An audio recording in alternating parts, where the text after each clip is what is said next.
the show Beyond the Veil with Miss Milka. Today, we are so honored to have a very special guest, Mr. Peter Panagore. Uh, he has had two near-death experiences that he is going to share with us. We are so happy. So, Mr. Peter, welcome to our show.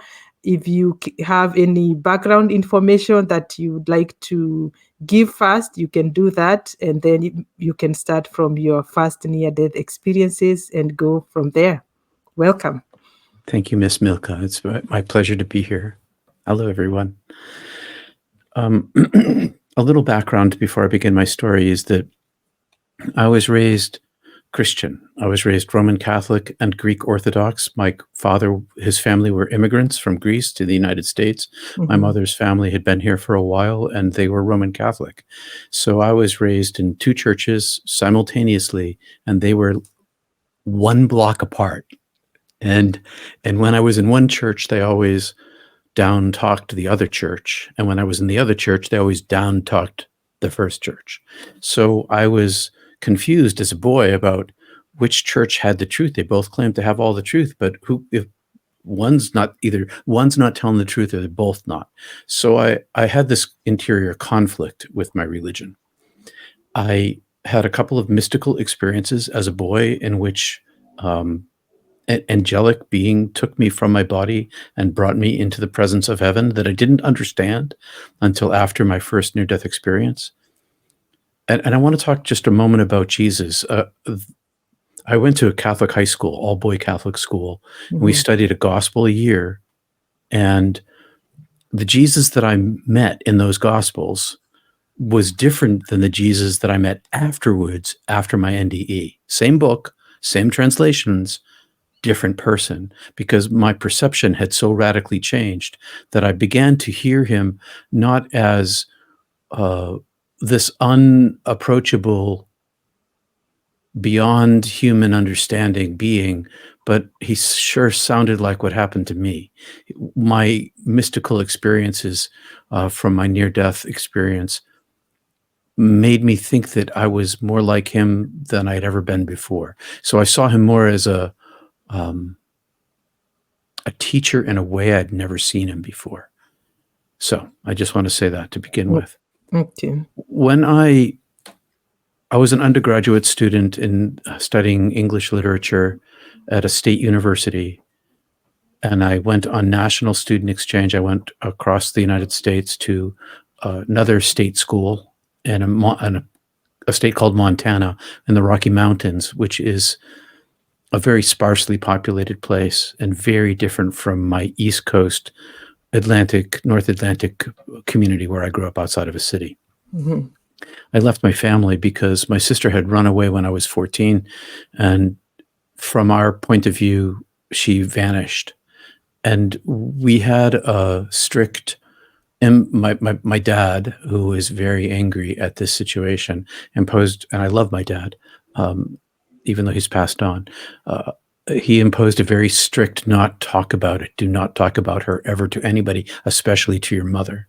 So we closed down. This person I loved in my life left, and I could not talk to anyone, my mom or my dad or my brothers and sisters or my cousins or my friends, about her at all, ever, under threat of punishment. And the family dynamic became so fraught with tears and trauma.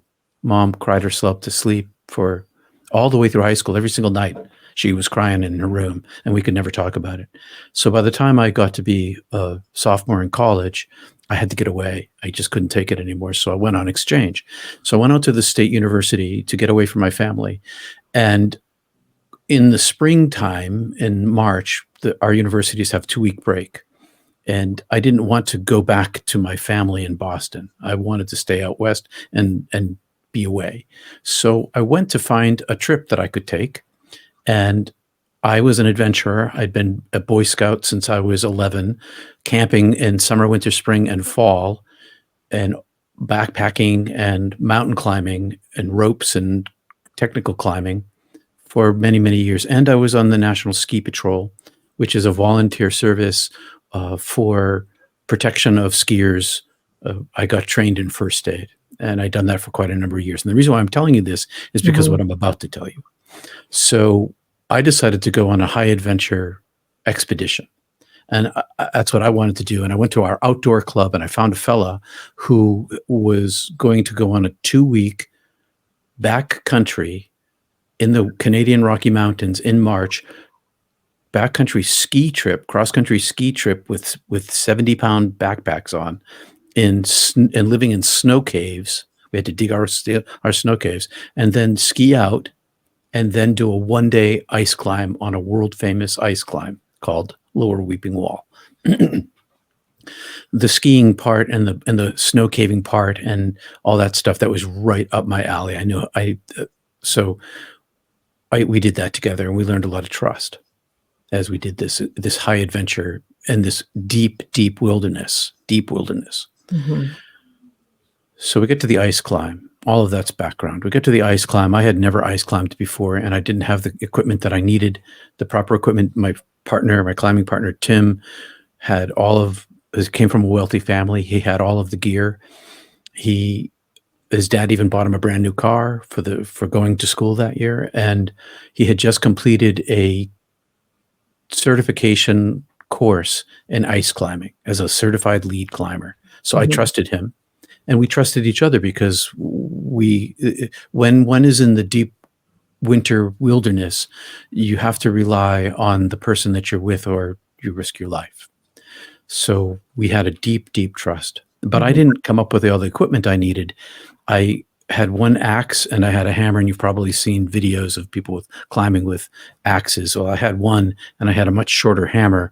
The grip was about the length of my fist, with a strap on the bottom, so that if I wouldn't drop it, but I couldn't set it in the ice and hang on it like I could on an ice axe. I could let go and dangle on a Mhm. strap and rest.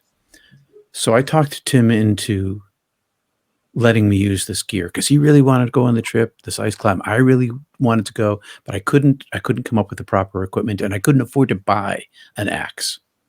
So we went on this climb, and the result of my choice of gear was that not only was our my reach, as I swung the axe up, it only reached to the top of my hand. I swung the hammer up, it was Mhm. 1 foot over a 500-foot climb, 1 foot, 1 foot, 1 foot. And we climbed. My ascent was significantly per swing shorter by a foot than everybody else's, and there were other people climbing that day, which meant my climb was significantly slower than everybody else's. And because my pace, my stride, as it were, was shorter, and also I had to grip the handle of the hammer the whole time, and I could Mhm. never relax, which meant that my forearms burned out rapidly. So all of that's to say that by the time we reached the top of the climb, the sun was setting and the temperature dropped about 30 degrees, and we knew that we were in a life or death situation. We knew that actually before we reached the top of the climb. Mhm. All of the other teams had departed. There was one, except for this last team that was leaving, and they were like 500 feet below us. It was what's called a 3-pitch climb. Each Mhm. length was, let's see, probably 450 feet, now that I'm really thinking about the length of the rope, with 3 lengths of the rope. Mhm. And something like that. Anyway, so this last team, they were leaving, and as they were leaving, the guy gave me this, what are you doing up there? You're crazy. You're going to die up there. It's sunset, and we were stuck. I was like, I don't know, man. We're stuck here, and hypothermia. As soon as the temperature dropped, hypothermia set in immediately, and a violent shivers. All of my muscles were pulsating because we were wet. So this is a kind of Mhm. ice climbing is kind of a wet sport because you're sweating, and also ice falls down your back Yeah. because if you're chipping ice. So we were wet on the inside, and this was before the days. This is 1980, and Mhm. there was a transition going on in climbing at that point with high tech gear. Up until this point, I was wearing wool and silicone sprayed outerwear for waterproofing, but no high tech warmth. And so, long story short, I could tell you the whole trauma of the night, which is, if you've ever seen any movies about high mountaineering climbing where people die. It was very similar to that. Mm. We were in a desperate situation. We knew that we were going to die, and the only chance we had of living was to get off the ice, and no one was going to come and rescue us. We had discussed snuggling up with each other to maintain our warmth, but we knew that we were too cold for that. Hypothermia had already begun. All night long, hypothermia continued to worsen as the temperature dropped. Mm-hmm. And we didn't have any food because it was a day climb. We didn't have any extra warm clothing. We had ice that we could suck on for water, so we were hydrated. But I was a skinny mini in those days, so I didn't have any body fat to burn. I only had muscle to burn. And the thing about it was dark. We had to traverse across faces with hundreds of feet drop off to our side. We had to then rappel down and then traverse and rappel down and traverse, rappel down. And in the dark, with hypothermia stealing our reason, because when the brain begins to freeze, you become confused. And with frostbite building on my fingers, second-degree blisters, those things, coordination, the muscles begin to freeze, so that it becomes very difficult to move. It takes more and more concentration to move, and coordination was going, and we were pressed as the night got colder, and our energy was being depleted because we have to move to stay warm. We were closer and closer and closer to death. The deeper, the lower down the mountain we went because of the cold and the hunger and the energy expense and the complication of this advancing hypothermia. I should tell people where I was in case people know. I was north of Banff, Alberta, and Alberta is, if you look at Canada, Alberta is there's the Pacific Ocean, there's the Rocky Mountains, and then there's the Great Plains. It's kind of on the eastern side of those Rocky Mountains, and there's this highway called the Icefields Parkway. Icefields Parkway because there are glaciers up and down this whole length. It's very isolated and extraordinarily beautiful and very, very, very cold. And there was about 10 feet of snow on the ground. By the time we got to the final rappel, we fought our way across the mountain. Terrible things happened to us. We made mistakes. I had to compartmentalize my terror and my fear in order to be level-headed enough to focus on saving my own life, because panic will kill you in the wilderness. And there was a time just before we reached this final rappel where part of my brain kind of turned on, a part of my brain I didn't know I had. And it goes back, the way I think about it is that it's my earliest mammalian brain, back, a million years ago, when survival was more of an instinct than it was an effort of reason. And I had been driving myself with my willpower all night long, keeping my terror locked in a place so that I could pay attention to what I needed to do with focused concentration, not speaking, because every time I spoke, I used up energy. And then this switch happened where suddenly I didn't have to use this focused concentration. I still was paying attention to my motion, but there was a way that my terror got just put way so far away from me that I wasn't paying attention to it at all. It was this instinctual survival. Everything became about, I wasn't using reason anymore. It was so deep inside of me, this will to survive, that all through my life ever since then, I've never reached that level again. I've never been down to that place where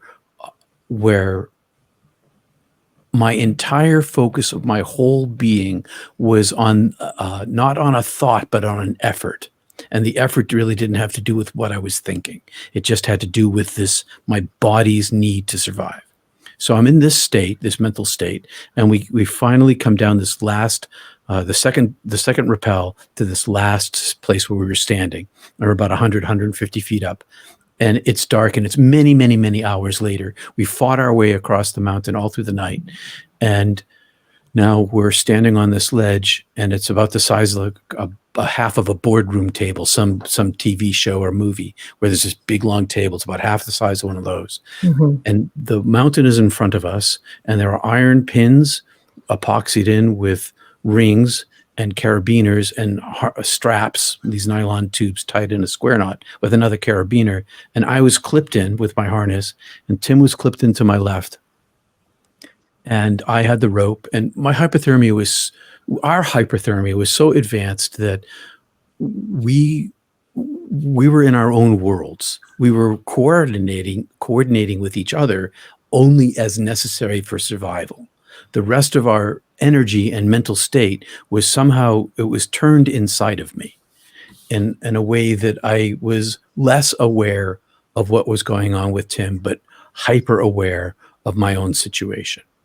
I took the rope, I took off my mittens, and with great difficulty, because it's hard to move my hands, and it's hard to think about moving my hands, but I tied a knot on my harness.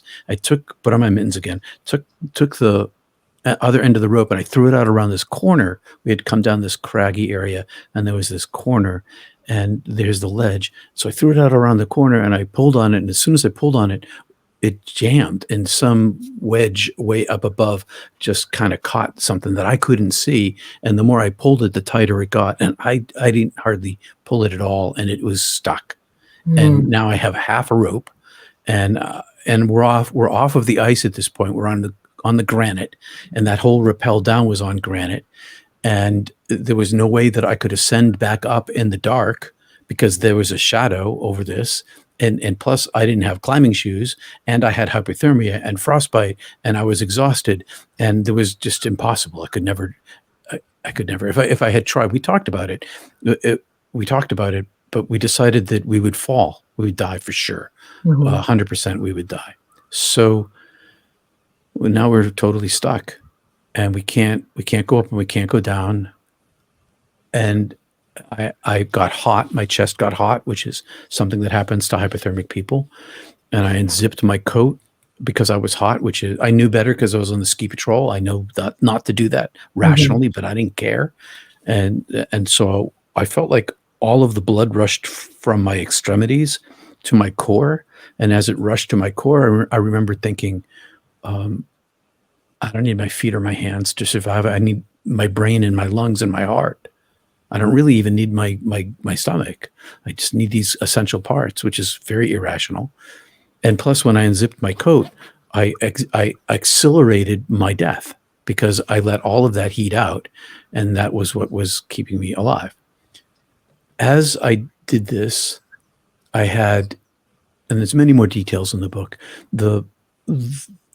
I had this peace come over me where I accepted my death, and I just gave up. And as I gave up, all of my drive went away, and this peace settled over me. I surrendered, and I started thinking about God, who I had these mystical experiences with when I was a child, but it was still distant for me. And I started thinking about my parents and my sister who was missing. And for anybody who's lived with an estranged person in your life that you still love very dearly, and they disappeared on you, it's like a death, and there's a lot of grief involved. But a difference is that many times when there's a death, there's scarring that comes over the wound. You still have the scarring. You still know that the wound's there, but in our kind of situation, the wound continued to fester. It never healed. It never scarred, and it was infected. And so, and my parents in particular. And so I started thinking about my mom and my dad, and that they were going to lose 2 children, and that the grief of my parents was going to be so extraordinary that my mom would shatter. That would be it. She was already fairly broken as a result of all of this, mentally, emotionally, psychologically broken by this. But there was nothing I could do about it. And then the final stages of hypothermia began, and that was falling asleep. I continued to pull on the rope because I Mhm. wanted to get down, but I pull on the rope, I'd fall asleep, like my eyes would just go just like that, like a curtain drop. My brain would shut off. I'd collapse and smack onto the rock. I had a helmet and would stand back up and pull on the rope again. And then I stood up this last time. And as I stood up, I had my peripheral vision was circled with this big black circle. And this big black circle began to collapse very rapidly. And I looked around with it, and it was a tunnel vision. And as I looked around, it got smaller and smaller and smaller. And and then it went to nothing. And as it was just about to nothing, I thought to myself, am I falling asleep? This is some kind of weird sleep? I'd never seen anything like this. I was a little confused about it. And then it went, and as it went out, I woke up. I was awake and all of my pain was gone. And I should stop here and talk about the pain. The pain of cold, deep, deep cold is like putting your hands in a red hot coal fire. It's burning. It cold, it burns. And my feet had already moved from this burn to this numbness, but everything else on me was on fire. My whole body was aflame with cold. And when I awoke, all of my pain was gone. My pain was gone. The mountain was gone. I still had selfness, but I didn't have a body anymore because, or it wasn't connected to my body anymore. It was sort of outside of my body, but I hadn't gone very far. And I was confused. I didn't understand what was going on. I wasn't scared. I just didn't understand. And this darkness that I was in extended in front of me a great, great distance, a galactic size with nothing in it. And far, far in the furthest reaches of this galactic size, a single pinprick of light appeared. I don't like poking a pin in a dark paper and shining a flashlight. And that pinprick of light illuminated the whole space and rushed toward me. And I say faster than the speed of light, which is crazy because we all know that nothing moves faster than the speed of light. But this distance was so fast and it moved so quickly. It covered the distance in an instant. And as it came to me, it expanded and got wider, and it communicated to me. And everything I say now is metaphor and simile or allegory or myth because there's no language to talk about this. It's all, I had no brain and I had no body. I had no language. I had no words. This entity rushed toward me and communicated to me without language directly to me, inside of me, in blocks of information. You're coming with me. I'm taking you. And I thought to myself, I don't know what's going on, but I'm not going anywhere. And I took my will and I fished around inside me and I pulled my will up and I put it up as a shield. And this entity it was infinitely powerful. It reached and it just took me as if my shield was a leaf, just a thin leaf off a plant, ripped, gone, took me right out, and it enveloped me inside itself.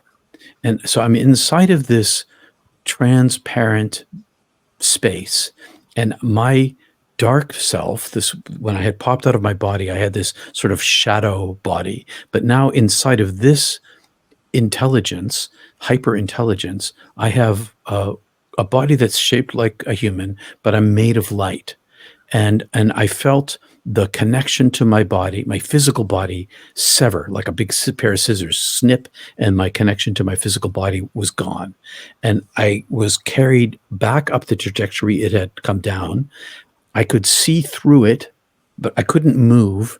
And it was speaking to me without language. And it spoke to me all these different things. It communicated its vast intelligence, its vast power, much more powerful than me, by a magnitude of a septillion.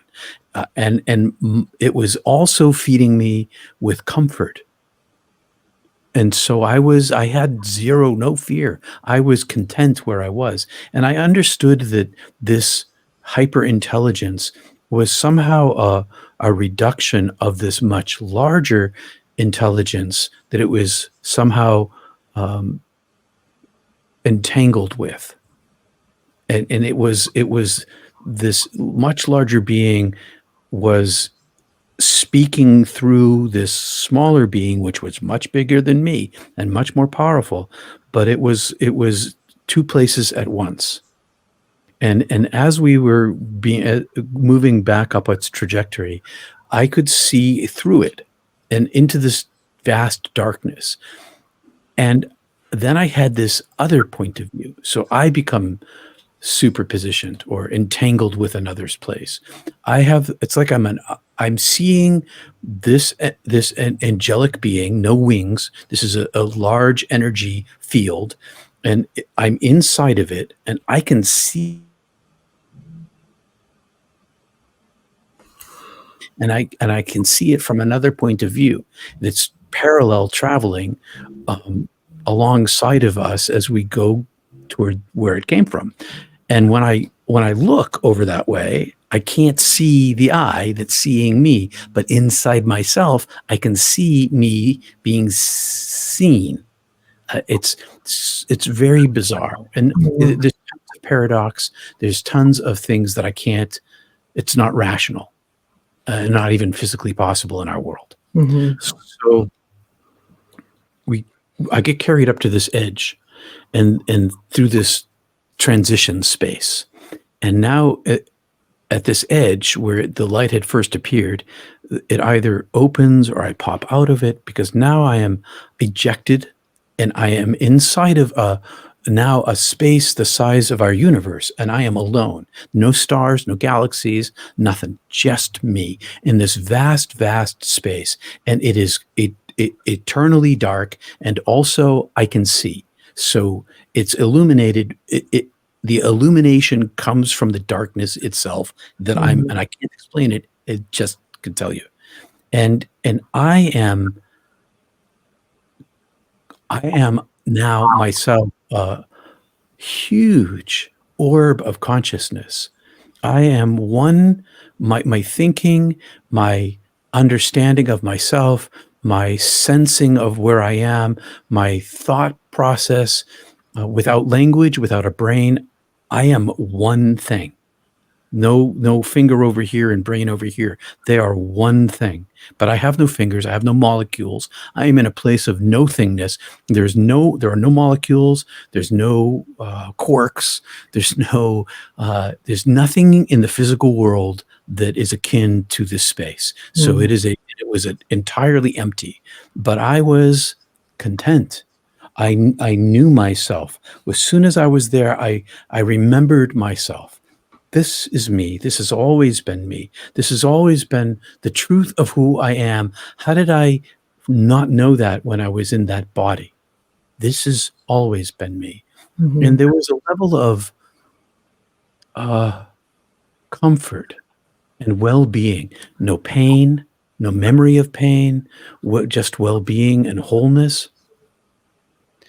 And then I could see in every direction. I had like 10,000 eyes, and I could see in every direction, and I could see vast distances. Like I had the James Webb telescope for and over here, and the another one over here. I could see these vast distances, and way, way far away from me, there was a deep darkness that I couldn't see into. I could see everything else, but there was this deeper darkness that was impenetrable to me, and this deep darkness opened, and out from it poured this light, and like a doorway or now I describe it as a waterfall, just suddenly this waterfall of light, and it is moving toward me. It is two things at once. It is pure white light. And again, this is metaphor. It's not like white light when I turn on the light bulb. It's entirely different. It has an energy and a life to it. It is living. It emotes creativity. It emotes force and intellect. It emotes love. It just is the most beautiful light I'd ever seen. And as it moved toward me, it was gigantic in comparison to me, and I was large. And it was also simultaneously all of these other colors. So it's both this white light and it's every single color and the electromagnetic spectrum. I can see them all and more. So from microwave, micron wave to X-ray and ultraviolets and infrareds and visible lights and all of that and so much more. And they're all pixelated. So there are all these little tiny, like little tiny stars of all these different colors. And at the same time as there are all of these colors, they're also simultaneously, not like flipping from 0 to 1 in a computer, they're simultaneously white light and multicolored. And they are one and they are many. And Mm. all of these many are all entangled with each other in this one light. And it is the most beautiful I ever seen. And all I wanted to be with it. I'm so attracted to it. And so as I think this, I move toward it. And as I move toward it, it moves toward me. And I come right up to the edge of it, and it has a solidity to it. It's like this flow of these iridescent fish scales, but also it's this flow of this light, and it's got this solidity. I see the surface of it, but I also see that it's translucent. I can see into this great depth of it where the same thing is happening, all of these particles and all of the pure one light. And then it's transparent at the same time, three things. And I can see through it, and there's this tunnel into the deeper darkness. And I want this. So I touch it with my being, and as I touch it, it opens me. I tear open, and it pours inside of me, and it inflates me. And as it inflates me, it pulls me into itself. And so now I am completely surrounded. It is everywhere inside of me and everywhere outside of me, and it's speaking to me. But it's not speaking to me in language, and I can't see it. I can only experience it. And then all of these things happen at the same time. Timelessness. Everything is, I tell it sequentially, but there's no chronology. It's just way too much more than that. So I'm inside of it, and it's inflating me, and I hear it calling my name, but not Peter. It's calling my soul into being. You know, in the Bible, it talks about and the word was in the beginning was the word, and the word was made flesh. I was a word made flesh. I was the breath, the ruha blown into Adam. All of that mythology. I became this. I was being spoken into being. My eternal nature, my everlasting self, was being spoken into being continually. Not like made, and like if like somebody made this pencil and now that pencil exists. It's like the pencil's always being made. It's always in the process of being made, always in the now. And so this voice, this divine breathing, was breathing me, calling me, naming me into being, but not just my Peter self, my soul self. I saw the everlasting length of my eternal soul, which was so much bigger than this tiny little life that I'm living. And it's not only so much longer in existence, it is so much larger in its capacities, immeasurably so. So I understand myself as creature in the presence of creator, and creator is speaking me into being. And as it's speaking me into being, this eye appears, and this eye is like a single eye of flaming light, and it's floating outside of me. And now I've gone from this much larger entity, and I've kind of shrunk back down to a more human shape, but I'm also made of light. And the light that is seeing me, it is making me exist. So it's not just seeing me. My light energy is the light that's coming from this eye that is seeing the totality of my human recent life. And my human recent life is illuminated with much love and beauty and welcome and truth and some darkness. And in me, I had, in my life, as everybody does, I think, I had some things that I was not proud of, that I did to people, that I, through angers and jealousies or whatever, or meanness, whatever it was, and I hid them from other people. And then there were things that I hid from myself, So deep was my shame for those things. And those things became coalesced in this thumb sized darkness. And this darkness was not in the light. It was somehow outside of the light. And when it came into my vision, it was because it was being seen. I saw it and I tried to hide it. And as I tried to hide it, um, I went into it. And so now my consciousness is brought inside of this darkness. And I went through this experience where I suffered all of the pain that I gave away in my life to every single person in every single moment. And I was in two places at once. I was in my recent human life, going through my chronology, my life review, step by step for all the pain that I caused, but I was simultaneously in every single person that I had caused it to. And I wasn't just in them, I was them. I experienced their pain, their misunderstanding, their anger, their sadness, their sorrow, their confusion, everything that I was causing them to feel, I felt. And as I was going through all my emotions, being led through all my emotions and all my reasoning, I saw the smallness of myself, the selfishness of my jealousies, the selfishness of my cruelties. And I experienced all the pain that I had given these people was mine. It all stuck to me like flypaper. And it just was me. It became me. And it was so much bigger than what I had thought I was giving them at the time. And here's the thing that when I was being reviewed and I was the light being seen and beloved, there was nothing of me that was not beloved. And it wasn't like people talk about the book of life or the Akashic records, a library where there's somebody writing stuff down.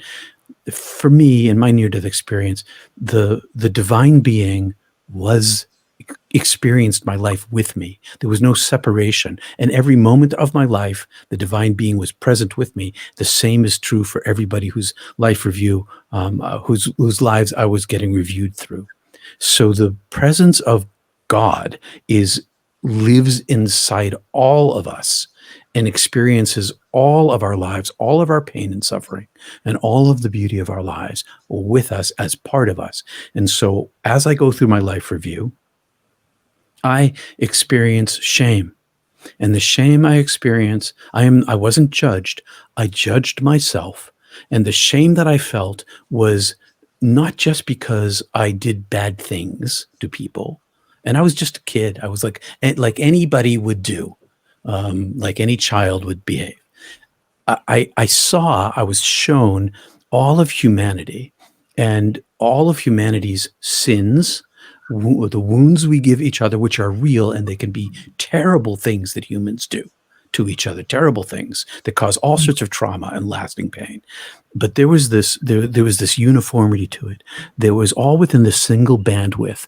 And what was bigger than that bandwidth was the expanse of the sky above, which was made of only goodness and purity and love and beauty. And so my point of view was not so much that I was bad, although I felt shame. It's that the divine light was so immeasurably good. And I measured myself against the goodness. And in that understanding, I saw all of humanity as radically the same. So this perspective of my mortal nature in comparison to this unlimited, pure, ineffable goodness included every human being. And so I had this experience of all the things that I had done wrong were because I was a mortal, and that my mortality was exactly the same as everybody else's. Nobody's sin was above anybody else's in comparison with infinite goodness. Everything is less than, everything is limited. And it didn't just extend to humanity. It extended to all of our animal kingdom on our planet, and it extended to the entire galaxy and all of the universe. The whole place is less than this infinite, ineffable, immeasurable goodness that creates everything. And so it created in me this My self-reflection in its presence created in me a shame and a humility. And all the while, as I judge myself, it's speaking to me. I love you. I've always loved you. I call you into being. Hear my name, hear your name being called into being through me. I speak you into being. I've experienced all of your life, and in everything you did, I still loved you. Unconditional love. And as I listened to this, instead of to my selfishness, instead of to my shame, instead of being in my shadow, I listened because the light love was like a tidal wave, like a 300-meter tidal wave of love crashing irresistibly down on me, sweeping me away with its immense power. As I listened to it, it swept me away, and um, all of my darkness, all of my attachments, all of my karma, all of my selfishness, all of my suffering, all of my pain, all of my wounds, all of my trauma, they were gone. Not like a scar from a wound, but Mhm. like as if the wound never occurred. There was no part of me left that was remembered suffering, and I inflated. It filled me like a big balloon, puffing me out bigger and bigger, and it filled me with truth and love and beauty and awe, understanding, grace, knowledge, paradise, bliss, hope, all these things that we talk about as virtues and blessings. They were all one thing, and light and love, and it inflated me and expanded me and expanded me. And when I was in this expansion state, I was all I wanted was this light. And then I had this experience of where I became a like a single photon. I was a single photon entangled with a massive field of photons that was infinitely deep and tall and wide and below me. And I was, if the photonic field was here and I was out here a little bit, but I was entangled with them, and they're all entangled with each other. And it's one super consciousness, and I am part of that super consciousness in my photonic self. But Mm. I was also separated outside. I was still in this greater heaven, this body of the divine, this darkness. And from this point of view, I saw my created soul, my soul being called into being from out of the darkness. And my soul was this elongated, my favorite way of talking about it is a baguette, a very long baguette filled with olives. And all of these little tiny olives, they're all worlds. They're all worlds that I was living in as an incarnated soul. And the baguette was me. I am much bigger than all these little tiny olives, but each olive was a life I had lived and was living. So there was a chronology to it. These olives were lined up in a row. They weren't mixed in. They were kind of in this row, but none of them were actually me. Neither my photonic self or my expanded self or my soul self, they were reductions of me, and they were all alive. So here's this chronology, and there were all these past lives, but they weren't past for me. They were still happening from where I was. And before the very first life began, there was this long period of time where I wasn't incarnated into any lives. And I became curious, and I asked, could I see? And so I was swept down inside two of these lives. And in one of these lives, I was a man with a crowd of friends walking on a street, on a dusty road. I had the sense of a long time ago. I had bare feet wearing sandals. My toes were dirty. I could see my feet. And there were people with merchant carts and little houses. And it was like a thoroughfare between cities. A lot of people moving on it. I don't really know. And I was in this conversation with this group of guys, and I was a little ahead of them, and we were all speaking a language I don't speak. And I understood because I kind of dropped into this guy's body. And I had the sense that it was a spiritual conversation. And they asked me a question, and I began to answer it. And then I was pulled out. And then I was dropped in another life. and this life was further previously, and I was some kind of animal, like what I my takeaway is of some kind of lizardy thing, and I was hiding in the shadows. I was small. My eyeballs were different, I think, because all the shapes and colors of everything was something outside of my human experience, and I had the sense that I was hiding from a predator, and I was staying very still inside this shadow, and then I was pulled out again, and and then I have this. Meanwhile, I'm still being infilled with this energy. And before I talk about that, the life I had just lived, Peter, Mhm. was also still being lived. I had separated from it. I wasn't in it, but it was still in this chronology. And I can't explain that. I don't know how that works. I just know that that's what I experienced. And so while this is all going on, I'm being inflated with this love that is inexplicable. And I get to this point at which I feel a little tiny bit of pain or resistance or self-awareness. I know that I'm not Peter or any of these lives. I am this divine intelligence itself as it infills me and inflates me.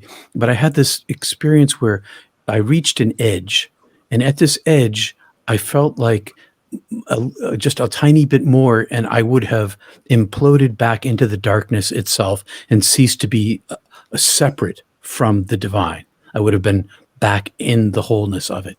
And instead, I was shrunk back down again. And so now I'm shrunk back down again, and I sort of have a memory of my just left life because I can think of my parents and I think of their suffering. And I say to the voice, who I still can't see. I'm still in this greater darkness, but it is the voice is the darkness is the voice. Everything is made of this divine presence, and it's everywhere. There's nowhere that it isn't. And I say to it, "Am I dead?"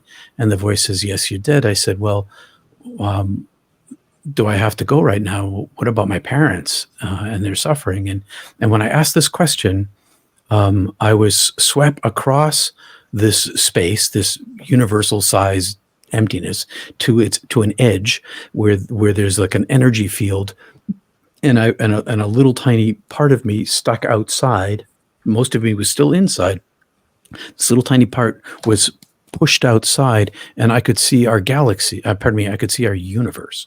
I was in a space between galaxies, I guess, because it was darkness around me. But there was all of these galaxies, like you see from the photographs from the James Webb, and there's a quadrillion of them, and there's vast space, and my attention is turned, and I'm shown back in time but also in the now. So it's these Mm. two things at the same time, and I see the greater darkness, and out of the greater darkness light is pouring, and this light is just pouring like massive amounts of water, and it's like a net, and this net of light spreads out, and from the darkness into the light, matter is made, and matter of our universe, the material nature of our universe, is structured on this substrata. And this substrata pervades the entire structure of everything and makes everything exist. It flows out from the darkness as light and gets wound into the universe,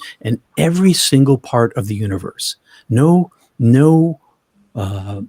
what's the smallest thing I can think of? And no electron is without the presence of the divine light inside it, and it pervades everything there is. And as I see the birth of our universe out of the divine presence, it's the darkness is popping out all these other universes, one after the other, after the other, after the other, kind of going stacking up above that I can't see into. I'm just inside our level, and all of this, all of the size of our universe, all of these other universes of equal size, the light that's pouring out, and the greater darkness, and the darkness I'm inside of, all of it combined to speak love to me. All of this vast amount of love, unconditional, infinite love, and it was all aimed at me, and it was saying, in the way that I love you now, and it filled me with all of the love that exists in all of these places, all aimed inside of me, and expanded me with this beautiful understanding of my eternal belovedness made by love and my well-being. All is well, all has been well, all will be well because of my love that is of infinite size, and it's all pouring inside of me. And as this is happening, and I know and I feel like the most beloved child of the entire cosmos, I'm the one. And as I'm experiencing this, my vision is swept back to our galaxy, to Earth, to our solar system, and I see Earth going around the sun, and I see dark, part of it's in night, part of it's in day, and it's live time. It's like a hologram, though, because I can see all at the time 7 billion people all at once. I could see them all. Babies being born, old people dying, wars and love making, and you name it, everything. Every human experience. I can see every single person having these experiences all at once, and inside of every single person is this golden light that makes everything exist, and it's like a fleck of gold right in the center of their hearts, and it illuminates the entire planet, but nobody can see it because there's this dense fog around everybody and everything, and people just can't see what I can see. And the voice says without sound to me, in the way that I love you, the most particular, my most beloved, I love everyone as the most particular, unique beloved. And I know the meaning of unique means one, but there's this other level of infinite love where the particular uniqueness of each person is it contains the immeasurable love of all of these multiple universes pointed right at sight of them. Everybody, every single person is beloved, as Jesus was talking about. The sparrow doesn't fall, but God knows. And aren't you more special than that? Apparently, actually, no. The sparrow is as special as you are because everything is made of love. Everything. There's no one not beloved, and because of this love, all gets enfolded back in. This is a zero loss system. There's no energy lost at all anywhere because everything is made out of the divine love itself, and it pervades everything that there is. And because love loves to love, to quote James Joyce, it nothing is lost. No, everything is saved. And as I understand this unconditional, infinite love, my parents' faces arise from the earth twice. They arise mom and dad, and they arise mom and dad, and I see lives, parallel lives, and I see lives with me, and I see lives without me, and I see their ending. And in their ending, they are with me. They are in the same bliss paradise that I'm in timelessness, but they haven't left Earth yet. And I see what their lives would be with me, suffering. I see what their lives would be without me, a great amount of suffering. And the difference between the two made me ask to go back. And meanwhile, the voice is saying to me, it's your time to come home. Come on home. The length of a human life is the snap of a finger. You know this. I knew this. The length of my own life was that long. When it was over, it was as if it was nothing in terms of time. And so I understand that my parents in that amount of time will be where I am now. And I say, well, if that's true, and it is true, can I go back and help them not suffer as much? And then can I come back here? And the voice said, yes, you can go back and come back here. And I said, well, then I choose to live my life. And the voice said, you won't live your life, and threw me out. And as I got thrown out, I was back inside this angelic being, which was also the divine itself, and being condensed and crushed into a smaller form. And as I was traveling back in this encasement, I could see this huge beam of white light pouring like a laser beam out of heaven. And I looked back and I couldn't see into heaven. I could see only the edge, and out of which this beam of light was pouring. And I kind of did this with my head, because I was being reshaped, and I looked forward, and there were all of these doors, a million doorways, in the middle of which was this big, huge beam of light, white light, and it was intense around the edges and faded out to darkness, out to the outer edges of all these doors. And the voice said to me, "Choose light." This entity that's carrying me, this angel that's I'm Mm. inside of, speaks to me. It says, "Choose light, choose a life," and I did. I I I I I thought to myself, I had been working in construction, so I've been swinging a hammer and cutting boards all through college, running a jackhammer, working in construction, and I thought, if I'm going back to bare light, I better have some humanness about me. And so I made all these choices. This is all in a flash. I made all Mm. these choices in a flash, and I chose light, and a door opened, not far from the light, but not in the light. And I went down this tunnel, and in this tunnel, there were all these other doors, and all of these other doors led to all of these other probabilities of lives that I could live based on choices. And I got to the end of this tunnel, and there was my body, which I didn't understand it was me. There was a body hanging on this cliff, hanging off this cliff, and another body bent over, shaking it, and I was observing it very dispassionately. And then this angelic being like took its sharpened sword, or in the book I talk about it being like an ice screw, and stabbed me in the chest and turned me in like a corkscrew, kind of turned me inside, and then pushed me into this thing. And now I was inside this entombment, it felt like, and I had no power. I couldn't do anything. I was just being done to, and I could see out this slit like an eyeball, and I could see the angelic being who had more of a human shape to it now, and I could see back toward heaven in the darkness, and then that just closed, just like that. And now I was inside of this, but the body wasn't alive yet. I was just kind of trapped in here. And then I felt the brain come on, and as the brain came on, felt like a booting up of an old AM radio from 1926, where the tubes get illuminated and they kind of warm Mhm. up. So the brain is kind of warming up, and I begin to hear, and there's shouting going on, "Don't die, don't die." And I open my eyes, and it's Tim, and he's screaming and he's crying, he's in a panic, and he's shaking me, "Don't die, don't die." And then I looked at him, and he's like, "Oh, you're not dead. You're not dead. I thought you were dead." And he pulls Mm. me up, and he's crying and yelling, "If you were going to die, I was going to die. And I didn't want to die." And after a period of time, I began to understand what was going on and where I was.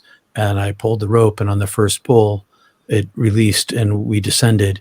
And because the car was right across the Icefields Parkway and the parking lot, we got the tent out, and we self-treated for hypothermia. And I became an entirely different person. My Mm. fear of death was gone. God Mhm. had no gender. God had no religion. God had no substance. God was made of light. The word God is completely inadequate. All of my beliefs were gone. Belief in everything was gone. The only reality for me was this other reality. This place that I was living in here was thin, and I like to say celluloid, and flickering like a Mickey Mouse cartoon, where everything is kind of not smooth, and there's light emanating from everything, but the material world itself is as thin as film.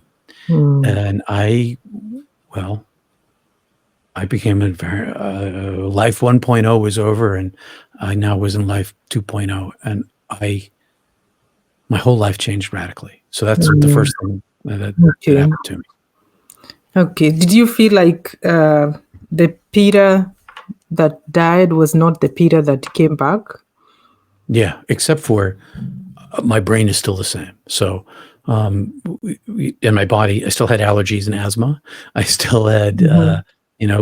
10 fingers. I still had the same color eyes. I still had the same character, Mhm. but my character was modified, drastically modified.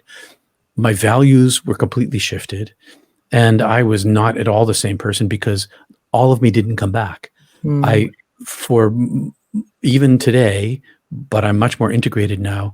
I came back with this constant awareness that I'm above myself, living in this being, seeing through these eyes like I'm an avatar in a game. And Mm. I'm fully aware that there's an avatar and that I'm not him, but I'm playing him in the game. So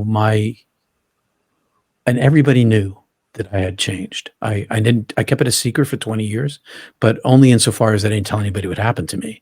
But everybody, I became a very different person. My behavior shifted, my compassion shifted, my Mhm. kindness shifted, all sorts of things changed for me.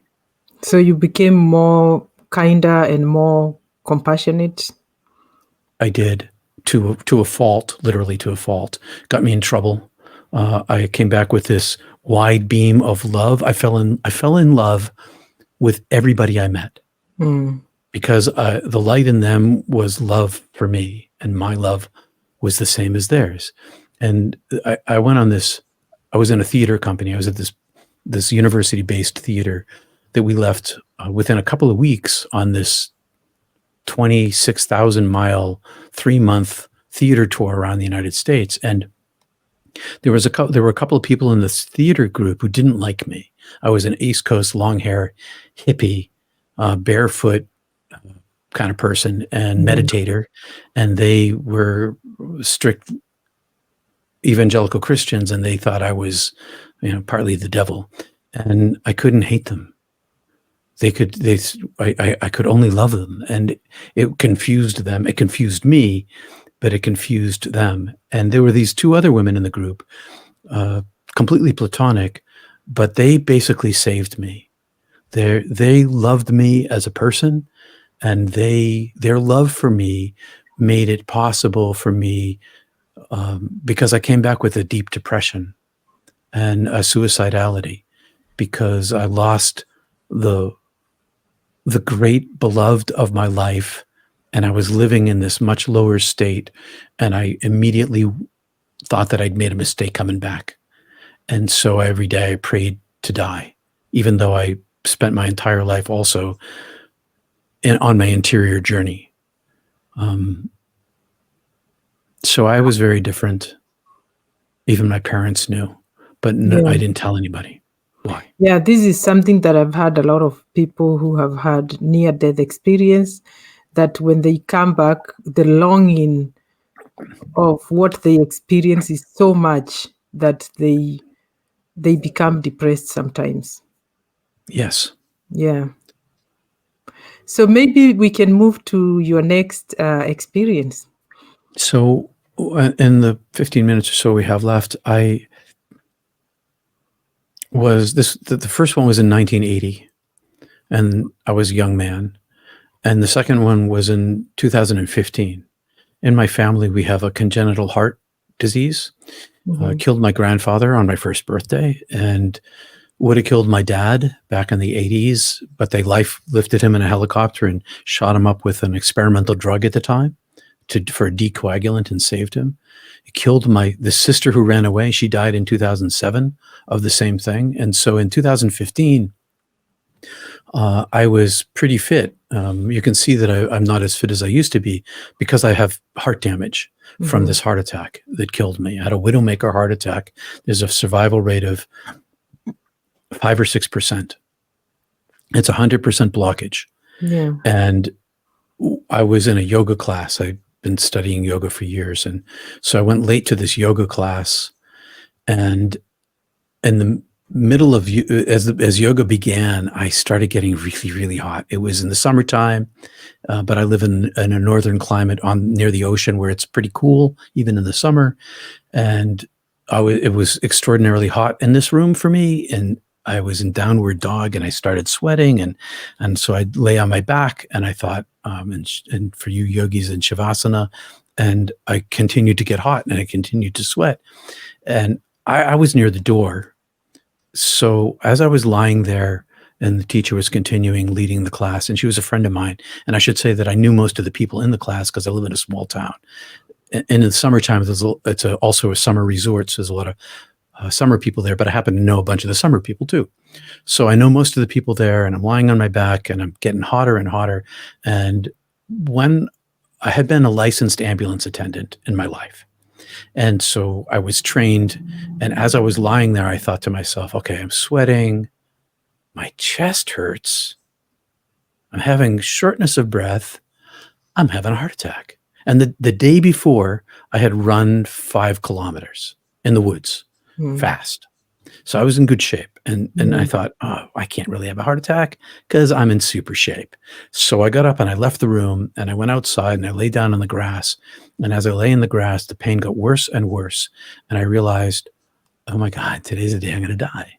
I'm going to die out here right now. And all these people are going to come outside and they're going to see my dead body here. And my wife and my kids, they're not prepared for this. And although I'd been praying for my death every day, and this was the first day of my life that I was feeling joyous again. I got to say that I wanted to die this day. I was ecstatic that I was going to finally go home, that my time here was done.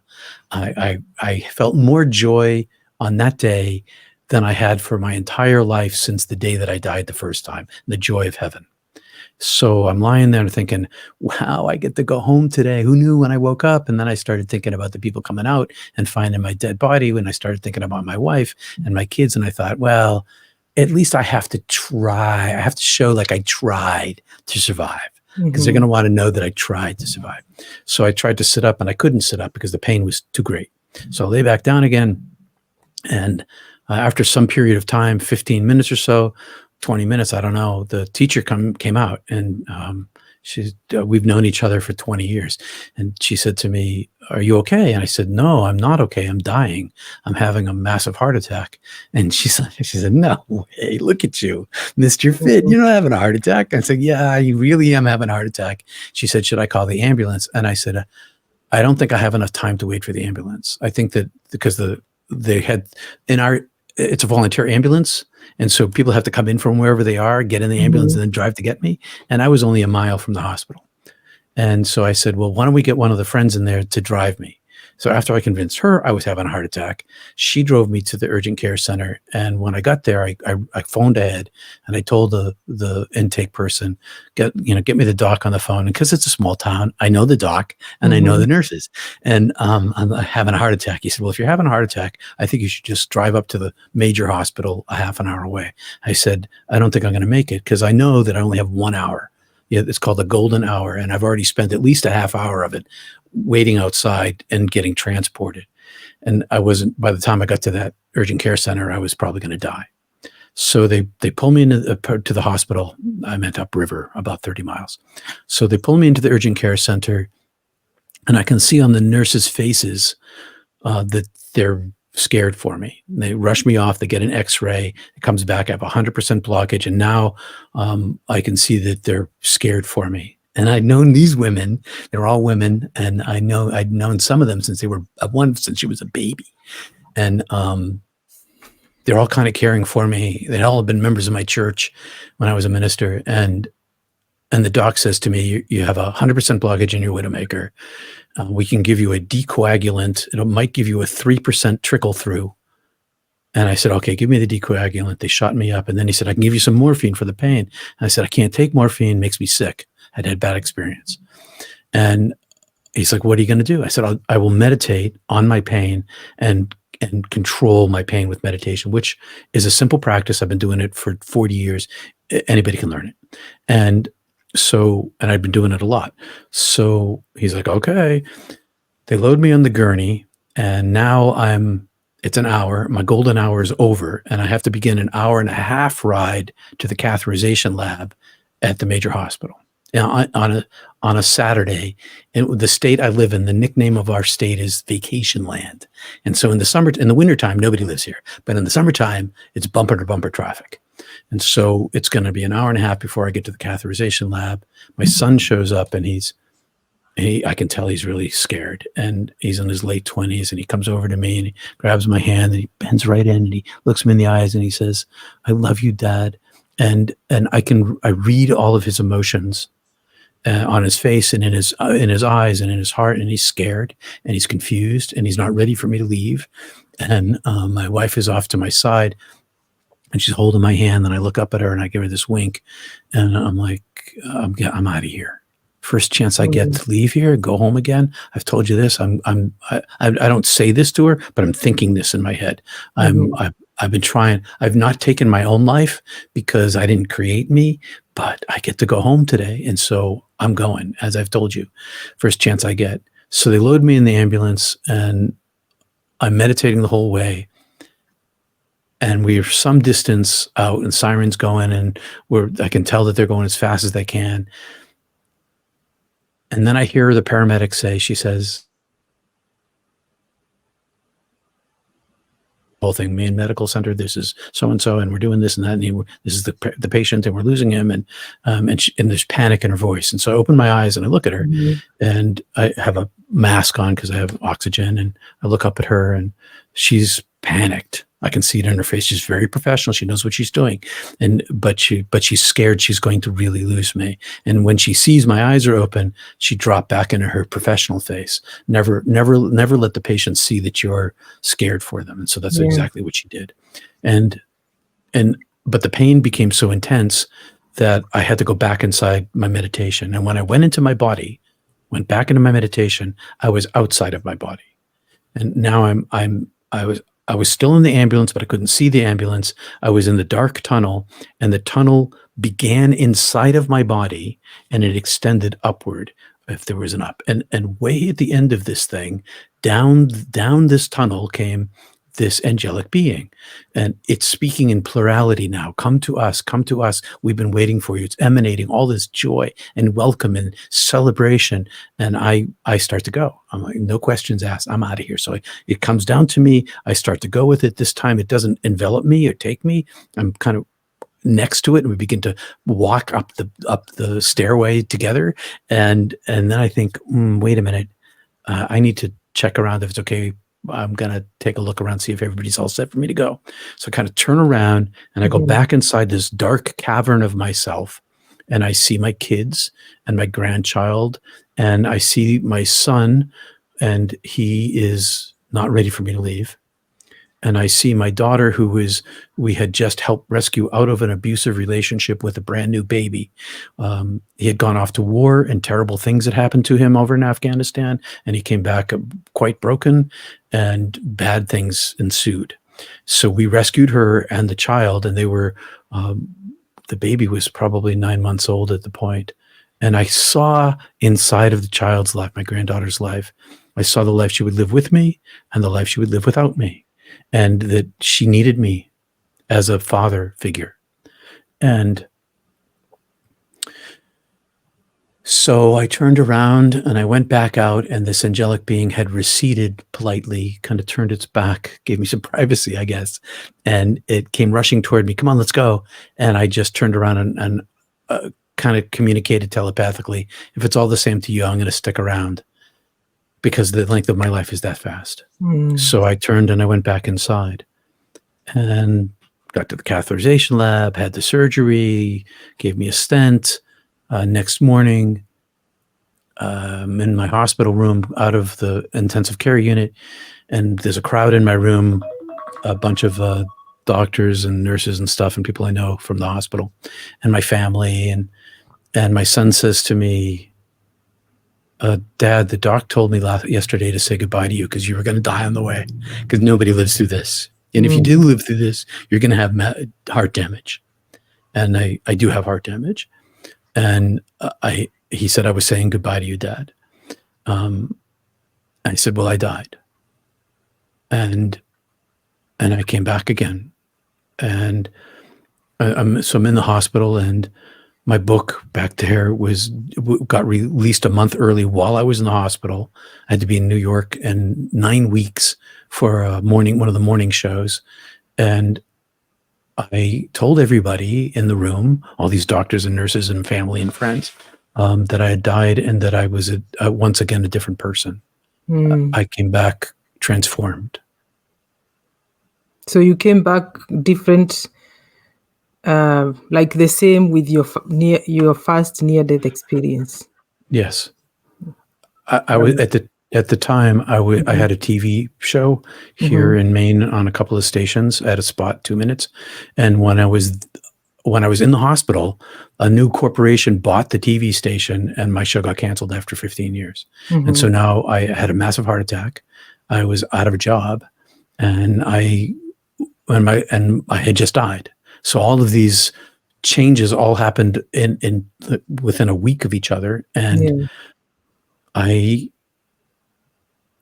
the biggest difference that came back with me this time is that I had already was coming out of the closet with my near death experience book, Mm-hmm. but I decided to embrace it fully. Yeah. Okay. Wow. What an experience. Thank you so much, Mr. Peter, for sharing your experience with us. Um, I just have some few questions to ask you. Um, I know a lot of people usually say that their death experience was more real than this life. Did you at ever point question your experiences, or is it same with you that the experience was more real than this life? Yes, more real than this life with a capital R. But I did wonder a little bit if I had gone crazy because I had no reference point in the world. I went to divinity school to study to see if there were other people like me in the world. Mm-hmm. But otherwise, no, it happened to me, and there was Okay. no denying it. My behaviors changed. Yeah. Yeah. Thank you so much. And I'm just going to share this with the audience that Mr. Peter has written two books: Heaven is Beautiful and 2 Minutes for God. So, how can our audience get your books? Amazon, they're at Amazon all over the world, and Mhm. Barnes and Noble. I don't know if you have Barnes and Noble over there, but Amazon is pretty much everywhere. Okay. Okay. And then I know there is some things that you're doing in the community currently. If somebody would like to reach you and ask you questions and or get more information, how can they be able to reach you? They can reach me at peterpanagore.love. peterpanagore.love. All of my social links are there and my email as well. And I meet with people from all over the world to help them integrate their spiritual, mystical, and near death experiences. Okay, thank you so much. And can you leave us with um, one word of encouragement, just a positive message? All you need is love. Love is the treasure of life, it's the treasure of heaven. Love the people you can love. And if there's nobody human you can love, love an animal, love your community, and let yourself be loved.